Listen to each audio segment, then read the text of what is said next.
Դանելյան, Արարատյան թեմի առաջնորդի նավասկրտիչարանի գրական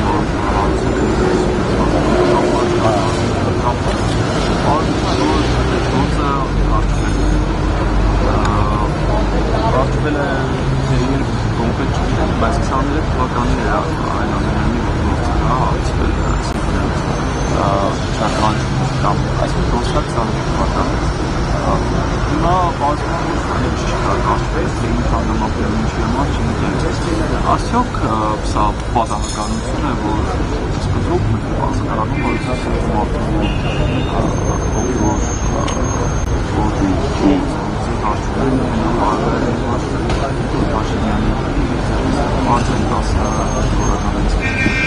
Ախր պատահականությունները շատ են եւ այդ պատահականությունները զարմանալիորեն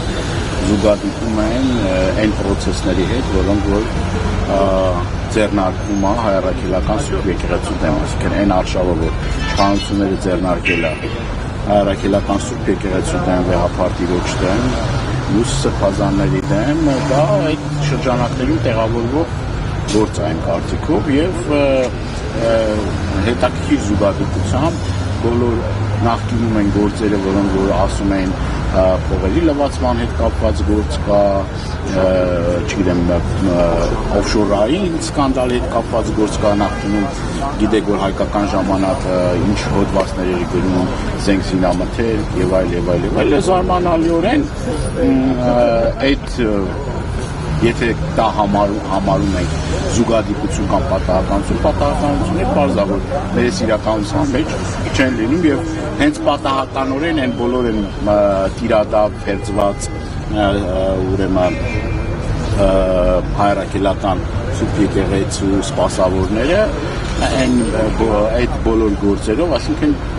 ջրից չոր են դուրս գալիս եւ նաեւ ըստ նաեւ շրջանառվող օդում կախված լուրերի այդ մարդիկ, որոնք որ մասնակցել են ուրեմն կառավարության ղեկավար կոչվածը ուրեմն ընդունել է, այդ տարբեր մարդկանց վրա կան հստակ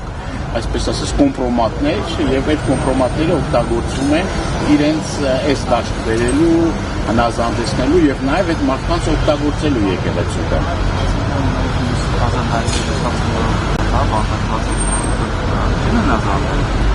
Այո, նրա համար ոչ միայն չեն հնազանդվել, այլ որ դեմ են գնացել այս իշխանությունները վարած քաղաքականությանը իրենց համապատասխան կարծիքը արտահայտել են։ Այդ մարդիկ ուրեմն արտահայտել են իրենց դիրքորոշումը եւ իրենց վերաբերմունքը։ Եվ դրա համար այդ մարդիկ հիմա քրեակատարողական հիմնարկներում են եւ արդեն նաեւ իրենց գործելավոճից բարձրադառնում չէ, կա այսպես կոչված Նիկոլ Փաշինյանի հորդորները ԱԱԾ-ին եւ ԱԱԾ-ի հորդորները արդեն մնացած բոլոր հոգեվորականներին պատարագի ժամանակ վեհապարտի ոչ անունը զեղչելու եւ սա է բարձրադառնում, որ պետությունը ուղիղ միջամտություն է իրականացնում ուժայինների միջոցով միջամտություն է իրականացնում ուրեմն եկեղեցու ներքին գործերի եւ նաեւ այս ամբողջը մի շրջանակների մի բուրգի,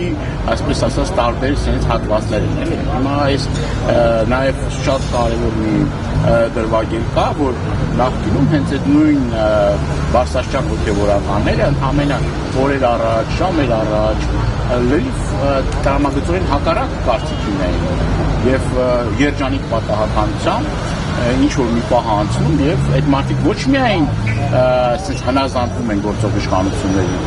այլ նաեւ դառնում են իրենց մոլերանտ պաշտպան այնինչ մենք հիշում ենք այդ մարդկանց արտասուքները, հիշում ենք այդ մարդկանց դիրքորոշումը, հիշում ենք այդ մարդկանց վերաբերմունքը իշխանությունների նկատմամբ եւ ցավալի է որ մենք այս պատկերն ենք տեսնում այսպես ասած հայ առաքելական կաթողիկոսին դեմ գնալը արժեք իրական գործը անկախ իհարկե ոչ անկախ նրանից ինչ գործեր որ լինեին այդ մարդիկ չպետք է գնային այդ անընդունելի արգահատերի քայլին դա որևէ մի կերպ չի արդարացնում եւ եթե ինչ որ կոմպրոմատներ կան կամ ինչ որ հարցեր կային հիմա տեսեք նույն Արշակ Սրբազանի օրինակը այդ ամբողջը որ ստեղծվեց Արշակ Սրբազանի շուրջ այդ կեղծ հերյուրանքները այդ սուտը այդ ամբողջ այդ process-ը եւ նաեւ ինչու՞ չէ նաեւ այդ ԱԱՑ հորդորները ուրեմն Արշակ Սրբազանի նաեւ դրա մասին նաեւ իր հարցազրույցի ժամանակ բարձրաձայնել է, այդ մարդը տեղի չի տվել։ Իրեն պաշտոնին վայել, իր տեսակին վայել շատ հստակ իր դիրքորոշումը հայտնել է, որ ես չեմ կարող միանալ իրադարձներին, հերձվածներին եւ ես կանգնած եմ հայ առաքելական եկեղեցու եւ վեհապարտ իրենք հույս ունեն, որ Արշակ Սրբազանը տեղի կտա եւ կմիանա այդ մարդկանց խմբին, բայց ի վերջո արժանապատիվ կեցված կա դրսևորել։ Իսկ մնացածի պարագայում ըստ նաև ոթում կախվածներ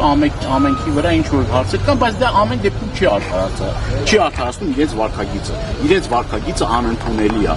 Իրենք ուխտ են դրժել, իրենք հավատարմության երդում են տվել, այդ հավատարմության երդումն են դրժել, իրենք դեմ են գնացել հայ առաքելական եկեղեցուն,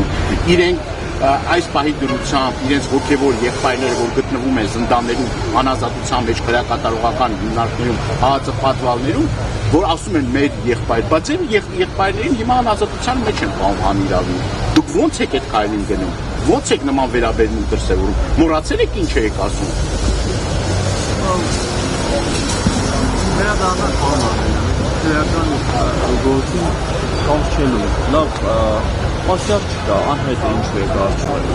Ինչի անհայտ։ Պարզ չի, որ Հայաստանում այդ որոշումները քաղաքական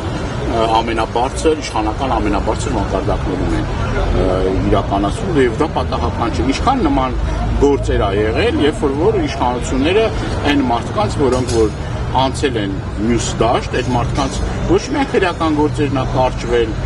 ոչ միայն այդ ապօրինի հարստացման այդ գործերն ա կարճվել, այլ նաև այդ մարդիկ հիմա ակտիվ մասնակցում են տարբեր ծրագրերի, տարբեր, չգիտեմ, մենք տեսնում ենք իշխանությունների հետ ինչ-որ պրոյեկտներ են իրականացնում,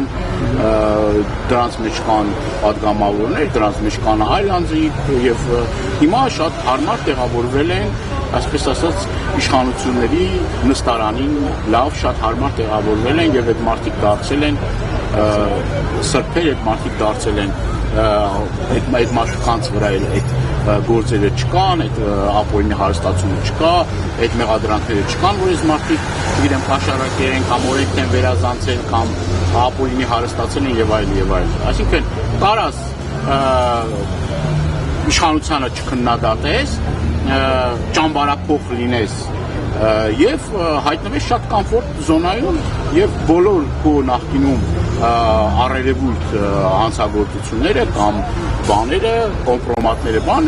մի օրվա մեջ, ասենք, խոսքի բան չեն անում, էլի։ Ջրվում գնվում, ասենք, ջրվում է։ Կներեք այս խոսքիս համար, բայց այս գործերը շատ արագ կարա ջրվի, մենակ մի պարագայում։ Երբ որ հավատարմության երդում ես տալիս, գործող իշխանության պարագլխին։ Եթե այդ երդումը տալիս ես, այդ համաձայնությանը տալիս ես, դու որևէ մի խնդիր չունես։ Նախկինում նայեք իր լրագրող ժամանակվա բոլոր հոդվածները, բոլոր գնահատականները, նայեք 18 թվականից հետովա գնահատականները, նայեք սփռվելուց առաջ եւ հետո իր գնահատականները, մի քանի շաբաթ առաջ իր գնահատականները, որ տալիս էր ազգային ժողովում, ես ձեզ համար ամեն ինչ բարձր